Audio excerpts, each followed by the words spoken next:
CorelDRAW তে একটা সুন্দর গুড লুকিং ব্যাকগ্রাউন্ড আমরা কিভাবে তৈরি করতে পারি বিভিন্ন ফটোর মাধ্যমে। তো দেখে নেওয়া যাক কিভাবে আমরা একটা গুড লুকিং ব্যাকগ্রাউন্ড তৈরি করতে পারি বিভিন্ন ফটোর মাধ্যমে। তার জন্য আমরা প্রথমে চলে যাব ক্রোমে। ক্রোম থেকে আমরা আমাদের পছন্দ মতন কিছু ফটো ডাউনলোড করব।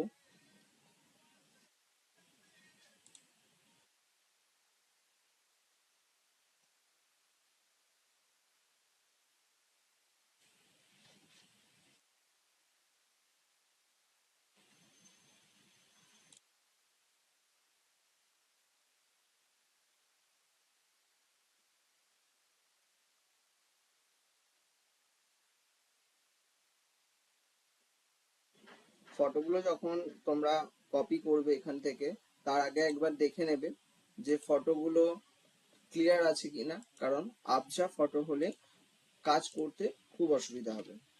সেই জন্য সব সময় আগে চেক করে নেবে যে ফটোগুলো ক্লিয়ার আছে কিনা।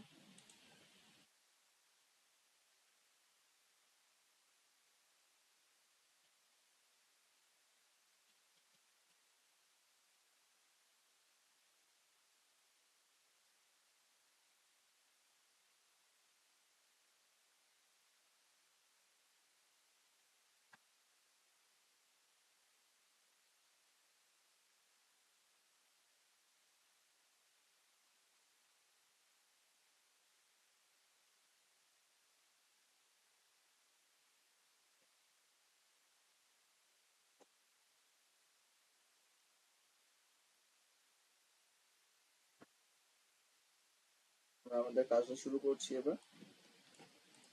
সর্বপ্রথমে আমরা একটা স্কোয়ার নিয়ে নেবো এখান থেকে। স্কোয়ারটা এই যে পেজের শেপের একটা মাপ আছে, সেই মাপ অনুযায়ী স্কোয়ারটাকে রেডি করব। তো এখানে দেখতে পাচ্ছি পেজের এই যে পেজটা নিয়েছি আমরা, সেই পেজের মাপ হচ্ছে 10x12। ইউনিটস আছে ইঞ্চিতে। এটা তোমরা ইঞ্চি, মিলিমিটার, পয়েন্ট, পিক্সেল যেটা তোমাদের দরকার সেই অনুযায়ী তোমরা করে নিতে পারো। এখন আমরা ইঞ্চিতেই রাখছি। একটা 10x12 ইঞ্চির একটা আমরা পিকচার রেডি করব, ব্যাকগ্রাউন্ড। তো সেই অনুযায়ী আমরা 10x12 একটা মাপ সেট করছি। মাপ সেট করার পরে এই ক্রসে এসে রাইট ক্লিক করলেই দেখবে এই বর্ডারটা যেটা ছিল সেটা রিমুভ হয়ে যাবে, এবং কন্ট্রোল এন্ড প্রেস করে আমরা এই বর্ডারটাকে একদম পিছনে করে দেব পেজে। করে দিয়ে রাইট ক্লিক করে আমরা এটাকে লক অবজেক্ট করব। লক অবজেক্ট করলে কি হবে, আমাদের এই বর্ডারটা কোথাও মুভমেন্ট করবে না, ওখানেই স্টিল থাকবে। এবার আমরা এটাকে সেভ দেব।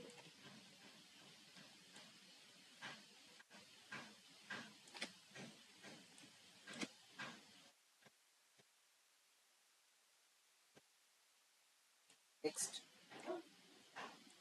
সেম।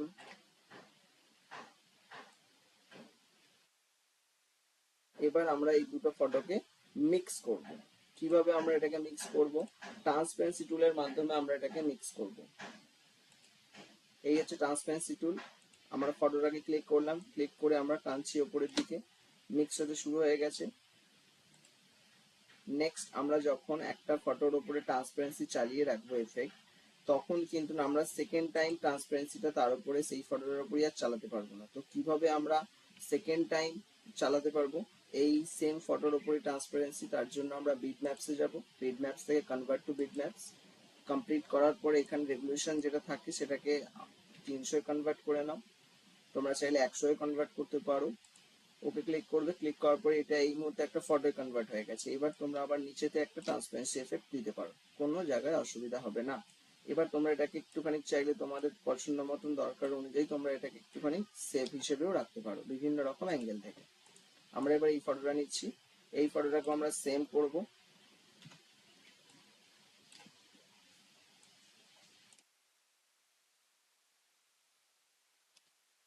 হলো, সেম এফেক্ট নিচ্ছি আমরা, এটাকে নিচে থেকে টেনে নিলাম। নেওয়ার পরে আমরা কি করছি, এফেক্টটা দেবো এবার সেম এই ফটোটার উপর আমরা ট্রান্সপারেন্সি এফেক্ট ইউজ করব। ইউজ করার পরে আমরা দেখতে পাবো যে এফেক্টটা এইরকম ভাবে মুভ হচ্ছে। এবার এই ক্ষেত্রে আমরা দেখতে পাবো যে এইখানটা একটা সাদা মতন অংশ তৈরি হচ্ছে, তাহলে এই অংশটাকে আমরা কিভাবে ঠিক করতে পারবো? এই অংশটাকে ঠিক করার জন্য আমরা যেই কালারের কাজ করছি সেই কালারে একটা কালার আমরা এখানে অ্যাড করে দেব। অ্যাড করে দেওয়ার পরে এটাকে আবার লক অবজেক্ট করব, করে এইখানে যে টোটাল আমাদের ফটো যেটা ছিল আমরা খুব সহজে এটাকে এইখানে নিয়ে আসবো। তার জন্য কন্ট্রোল জি করে গ্রুপ করব, করার পর কিবোর্ড থেকে পি প্রেস করব। পি প্রেস করার সাথে সাথেই দেখবো ফটোটা আমাদের এখানে এসে গেছে। এসে যাওয়ার পরে আবার কন্ট্রোল ইউ প্রেস করলে ওটা আনগ্রুপ হয়ে যাবে। এবার এখান থেকে দেখতে পাচ্ছি যে এইখানে যে একটা সাদা মতো অংশ ছিল সেটা এখন আর নেই, সেটা এখন রিমুভ হয়ে গেছে। এবার এখানে আমরা কি করতে পারি, আমাদের যদি মনে হয় যে এইখানে যে খুব রেডনেস আছে এই রেডনেসটাকে আমরা কমাবো, তাহলে আমরা এটাকে কি করতে পারি, এটাকে আরেকটুখানি আমরা নিচের দিকে টানবো, টানলে অটোমেটিক ওর রেডনেসটা কমতে থাকবে। হওয়ার পরে এবার যদি মনে হয় যে আমরা এইখানে যে একটা ফটো তৈরি করেছিলাম এই ফটোটাতে আমরা কিছু একটা একটু চেঞ্জ করতে চাইছি, তাহলে আমরা সেই জিনিসটা চেঞ্জ করবো। এবার যখন দেখবো চেঞ্জ করতে গিয়ে যে এইরকম কোন একটা এফেক্ট আসছে, তাহলে আমাদের বুঝতে হবে যে এর পিছনে যে ফটোটা আছে মানে এই ফটোটা কোনো ট্রান্সপারেন্সি এফেক্ট না থাকার ফলে এই লাইনটা আসছে। তাহলে এই ফটোটাকে সিলেক্ট করবে, সিলেক্ট করার পরে এই ফটোটাকে আগে মিলিয়ে দেবে ট্রান্সপারেন্সি এফেক্টের মাধ্যমে। মিলিয়ে দেওয়ার পরই এবার তারপরে যে তোমরা সেকেন্ডে যে ফটোটা আছে সেটাকে তোমরা অনায়াসে কাজ করতে পারবে তার উপরে। হলো? হওয়ার পরে তাহলে আমাদের একটা রেডি গুড লুকিং একটা ব্যাকগ্রাউন্ড। এবার তোমরা এটাকে সিলেক্ট করবে, সবকটাকে সিলেক্ট করার পর কন্ট্রোল জি করে গ্রুপ করে নিচ্ছ। গ্রুপ করে নেওয়ার পরে তোমরা একটা জিনিস চেক করে নেবে সবসময় ফটোটাকে এক্সপোর্ট করার আগে, যে এখানে ওই ফটোটার মাপ যেন যে সাইজে তুমি নিয়েছো সেই সাইজেই যেন থাকে, এবং কিবোর্ড থেকে আরো একবার পি প্রেস করে নেবে, তাহলে ফটোটা আমার পারফেক্ট পজিশনের পেজে থাকবে। এবার কন্ট্রোল ই করে এটাকে এক্সপোর্ট করো। আমরা এখানে সেন্টার পজিশনে একটা আমরা রাখছি, ফাইল নেম আমরা যা কিছু দিতে পারি।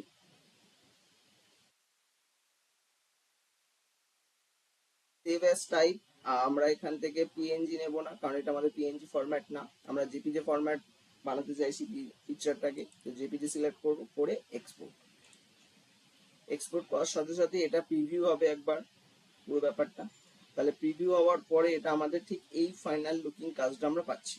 এবার এখান থেকে আমরা একটা অপশন দেখতে পাবো ট্রান্সফরমেশন। ট্রান্সফরমেশনের রেগুলেশন আমাদের কাছে দিচ্ছে 100। এটাকে যদি আমরা 300 রেগুলেশন করে দিই, এইখানে রেগুলেশন আমরা যত বাড়াবো আমাদের পিকচারটা ততই গ্লসি স্মুথ পাবে। ঠিক আছে, এবং সেই সময় দেখবে যে এই জায়গাটাতে ফটোর ক্যাপাসিটি কত হচ্ছে সেটা কিন্তু প্রতিনিয়ত চেঞ্জ হতে থাকবে।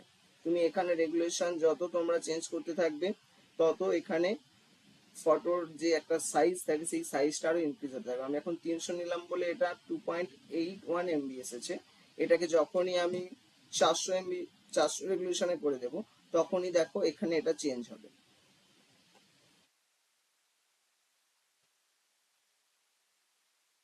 ঠিক আছে, হওয়ার পরে এটাকে আমরা ওকে করছি, তাহলে আমার ফটোটা এক্সপোর্ট হয়ে গেল সাকসেসফুলি। এবার আমরা চেক করব যে আমার ওটা কোথায় এক্সপোর্ট হলো, সেই জায়গায় আমরা যাব, গিয়ে দেখব।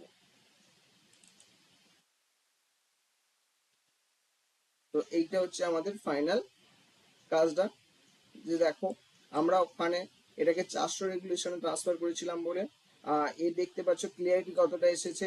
যত তোমরা রেগুলেশন বাড়াবে তত পিকচারের ক্লিয়ারিটি আসবে তোমাদের কাছে। বুঝতে পারলাম? দেখো উপরের যে ফটোটা ছিল এটা একটু খারাপ কোয়ালিটির ছিল বলে সেই জন্য দেখো এই জায়গায় ফটোগুলো একটু ঝাপসা হয়ে গেছে। কিন্তু যখনই তুমি একটা ভালো কোয়ালিটির ফটো ইউজ করেছো, যখন আমরা এইখানে একটা ভালো কোয়ালিটির ফটো ইউজ করেছি সেই ফলে দেখো এখানে ফটোর ক্লিয়ারিটিটা কত সুন্দর এসেছে। ঠিক আছে, তো নেক্সট এটাকেই আমরা আবার একটুখানি চেষ্টা করব অন্য কিছু কনভার্ট করার। যে এটাকে যদি আমরা মনে করি যে এটাকে আমরা কোনো একটা ফ্লেয়ার ডিজাইন বা ব্যানারের ডিজাইন হিসেবে কিভাবে ব্যবহার করব।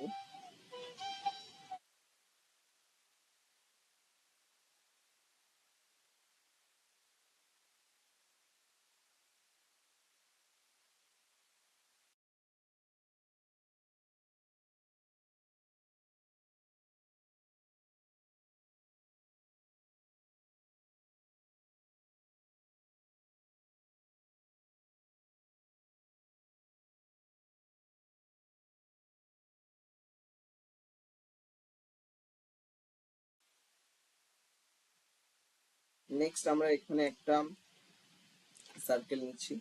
এই সার্কেলটাকে আমরা কিছু একটা বানানোর চেষ্টা করছি।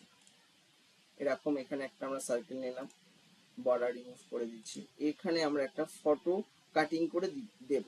তো কিভাবে এর ভেতরে আমরা একটা ফটো কাটিং করে দিতে পারি, তাহলে আগে একটা ফটোকে আমরা কাটিং করতে হবে। তো একটা ফটো কাটিং কিভাবে করব আমরা সেটা দেখে নেওয়া যাক।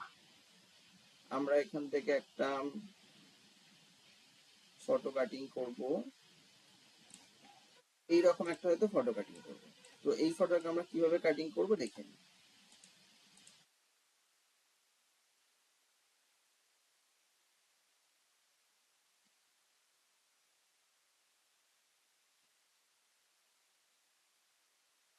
এখান থেকে এই যে ফ্রি হ্যান্ড টুলের ভেতরেই আমরা দেখতে পাবো পেন টুল।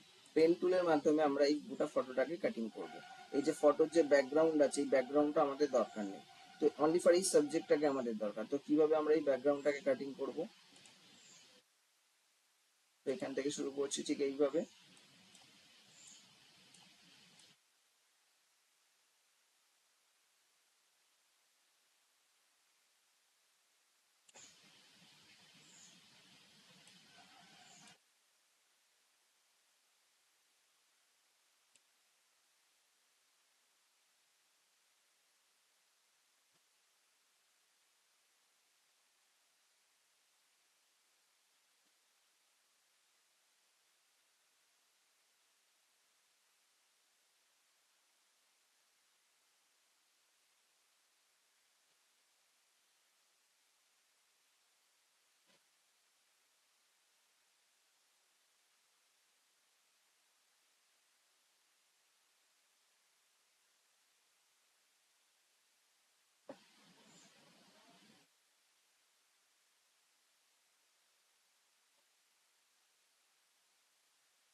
যেভাবে করছি ঠিক এইভাবেই তোমাদেরকে কিন্তু কাজটাকে রেডি করতে হবে, তবে তোমরা ফটো কাটিংটা ঠিকভাবে করতে পারবে।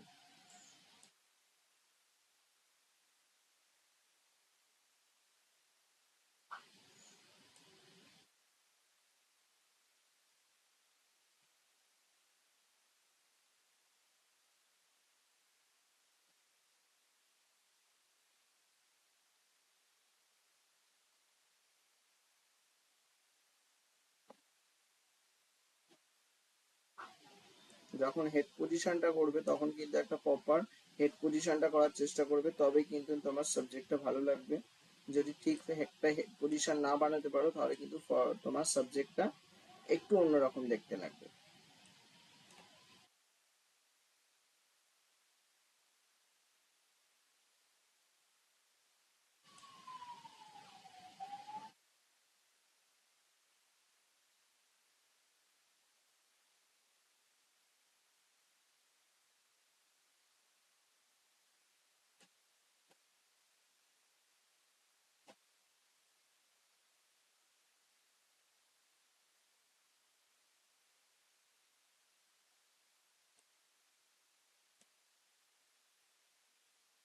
দেখতে পাচ্ছ?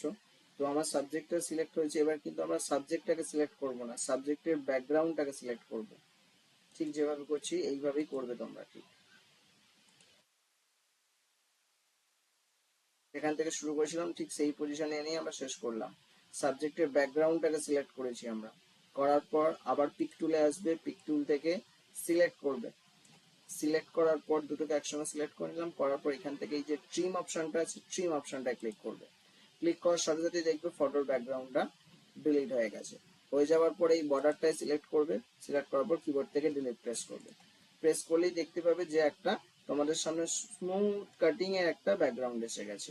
এবার তোমরা যদি মনে করো যে এই যে একটা ছোট্ট সাইড, এই সাইডটাকে তোমরা সাবজেক্টের এখান থেকে কিভাবে রিমুভ করবে, এটা করতেও আমরা সেম প্রসেস করব। পেন টুল থেকে আমরা সিলেক্ট করব এই মাঝখানের অংশটাকে।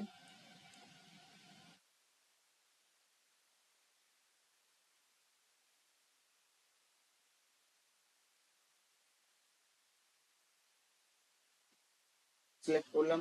করার পরে আমরা পিক টুলে আসবো। পিক টুল থেকে এসে সাবজেক্ট এইটা আমার অলরেডি সিলেক্ট হয়ে আছে, এখান থেকে জাস্ট কিবোর্ড থেকে শিফট প্রেস করে আমি সাবজেক্টটাকে সিলেক্ট করব। সিলেক্ট করার পর এখান থেকে ট্রিম করব। ট্রিম করার সাথে সাথেই দেখতে পাবো যে এখানটা আমার সাবজেক্টটা যে একটা ব্যাকগ্রাউন্ড ছিল সেটা ডিলিট হয়ে গেছে। তো এখান থেকে এই সিলেক্ট করব, সিলেক্ট করার সাথে সাথে কিবোর্ড থেকে ডিলিট প্রেস করব। তাহলে এই জায়গাটা আমার ক্লিয়ার হয়ে গেল। তাহলে এবার এই ফটোটাকে নিয়ে যদি আমি এখানে বসাতে চাই, এটা আমরা এবার অনায়াসে বসাতে পারবো এখানে। বুঝতে পারছি। এবার যদি আমরা মনে করি একটুখানি অন্যরকম লুকিং দেওয়ার চেষ্টা করি, যদি যে এটাকে এখানটা আমরা একটা অন্য রকমের লুকিং দেবো, তো সেটাকে আমরা আবার কিভাবে করতে পারি? তো সেটাকে করার জন্য আমরা এখানটায় করব একটুখানি অন্যরকম, অনেক রকম ভাবেই করা যায়। আমরা এখানে এটাকে করব একটু শেপ টুলের মাধ্যমে। শেপ টুল ছাড়া আরো অন্যান্য ভাবে ব্যবহার করা যায়। এখানটা আমরা যেরকম একটা এফেক্ট বানাতে চাইছি, তাহলে সেই ক্ষেত্রে আমরা করব এটাকে আমরা নামিয়ে নেবো ঠিক এই পজিশন অনুযায়ী। নামিয়ে নেওয়ার পরে আমরা শেপ টুলে আসবো। শেপ টুল থেকে আমরা ঠিক এই যে একটা অংশ এরিয়া থাকবে, সেই এরিয়ার ভেতরে আমরা কাজটা করতে চাইবো। তো এইখানের এই এরিয়াটাকে বুঝতে গেলে আমরা সহজভাবে কিভাবে করতে পারি? তোমরা প্রথমেই ট্রান্সপারেন্সি টুলের কাজ শিখে গেছো। সেই ক্ষেত্রে আমরা এখান থেকে একটা এই যে সার্কেলটা আছে, এই সার্কেলটারই একটা কপি পেস্ট করছি। কপি পেস্ট করলাম, করার পরে এই যে সাদা কালারটা ছিল, সাদা কালারটাকে আমরা লেফট ক্লিক করব এই ক্রসের উপরে এসে, করার সঙ্গে সঙ্গে এর উপরে যে সাদা কালারটা ছিল রাউন্ডের উপরে, সেই সাদা কালারটা রিমুভ হয়ে যাবে। হয়ে গিয়ে আমরা এই ব্ল্যাক কালারের উপরে এসে রাইট ক্লিক করব, করার সাথে সাথে দেখতে পাবো যে একটা ব্যাকগ্রাউন্ড পড়ছে, এর উপরে একটা বর্ডার পড়ছে। তাহলে এই বর্ডার অনুযায়ী এবার আমরা এই শেপটাকে ঠিক করব। তো পিকচারটাকে আমরা সিলেক্ট করলাম, আবার আমাদের সাবজেক্টকে সিলেক্ট করার পরে শেপ টুলের মাধ্যমে আমরা এবার এটাকে একটা ঠিক নির্দেশ দেব। তো এই পয়েন্ট যেখানে আছে দেখতে পাচ্ছি, এই পয়েন্টে আমরা একটা ক্লিক করছি। ক্লিক করার পরে সোজা চলে আসবো আমরা একদম আমাদের এই পজিশনে। এবার এই অপশনে মাঝখানে যাবতীয় যা কিছু ছিল, এই অপশনের পয়েন্টটাকে আমরা এট ফার্স্ট কাপস নোট করে দিচ্ছি। কাপস নোট করে দেওয়ার পর এই পয়েন্টকে আমি একটা কাপস নোট করে, কাপস নোট অলরেডি এই পয়েন্টে আছে। আমরা এবার এইখান থেকে সিলেক্ট করে করে আমরা শুধু সেগুলোকে ডিলিট করে দেবো। ডিলিট করে দেওয়ার সাথে সাথে আমরা দেখতে পাবো এটা ঠিক হয়ে যাচ্ছে অটোমেটিক। এবার এখান থেকে আমরা এই যে অ্যারোগুলো আছে, এই অ্যারোগুলোকে ধরবো, ধরে আমরা এটাকে এই পজিশন করে দেবো।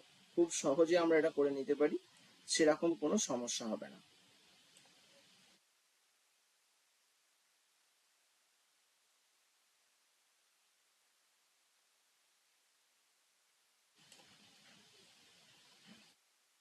এদিকটা হলো সেম ভাবে আমরা এই দিকটা ব্যবহার করব। এবার এই ক্ষেত্রে আমরা এই শেপটার আমরা এইখান থেকে অংশটা নেব। এই অংশটাকে আমরা চাইছি যে এই অংশটা বাইরেই থাকে। তাহলে আমরা কি করব? এই মুহূর্তে আমরা সেম এই যে পিকচারটা আছে এর পজিশনটাকে আমরা নিয়ে চলে যাব ঠিক এই জায়গায়। নিয়ে চলে যাওয়ার পর এটাকে কাপস নোটে কনভার্ট করব। এখানে অলরেডি কাপস নোট করা আছে আমাদের কনভার্ট। তাহলে এই পজিশনের লেয়ারগুলোকে আমরা পয়েন্টারগুলোকে ডিলিট করে দিচ্ছি। তো ডিলিট করে দেওয়ার সাথে সাথে এই দিকটা আমাদের এরকম হয়ে গেছে। তো এখান থেকে আমরা কি করছি, আমাদের সামনে যে অ্যারোটা দেখতে পাচ্ছি, এই অ্যারোটাকে ধরে টানবো, টানার সাথে সাথে দেখতে পাবো যে ওর মতনই হয়ে গেছে এটা। তাহলে হলো এই জায়গাটা আমাদের। তাহলে আমরা এইরকম একটা এফেক্ট দেওয়ার চেষ্টা করছিলাম। এবার এই যে রাউন্ডটা ছিল, এই রাউন্ডটাকে আমরা তুলে নেব। তুলে নেওয়ার সাথে সাথে আমরা দেখতে পাচ্ছি তাহলে এইরকম একটা এফেক্ট আমাদের সামনে তৈরি হয়ে গেল অনাহাসে। ঠিক আছে। এবার আমরা যদি মনে করি এখানে একটা কালার চেঞ্জ করব, যাবতীয় যা কিছু যেটা আমরা দিতে চাই সেই কালারই আমরা দিতে পারি, কোথাও কোনো রকম সমস্যা হবে না। ওকে, আশা করি তোমরা বুঝতে পারছো যে আমরা এখানে কি বলতে চাইছি।